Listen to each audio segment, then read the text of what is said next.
This video will show you how to add a job. To add a job, first click on Jobs.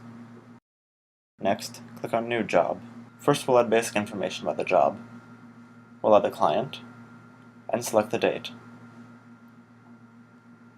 We'll also select the time the move starts, and a time window around then for when we will arrive.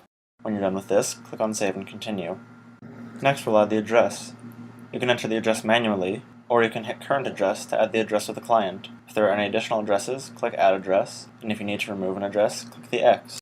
After adding the addresses, we will add all the items that will be moved. These are split into different categories.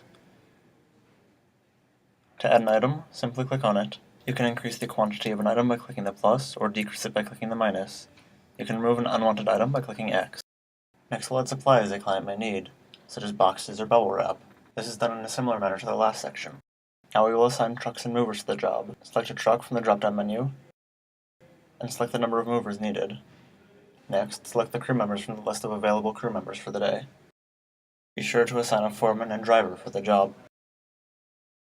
Finally, we will generate a quote. Select if it is hourly or a flat rate. After you've done this, set a rate. Select how long it is expected to take.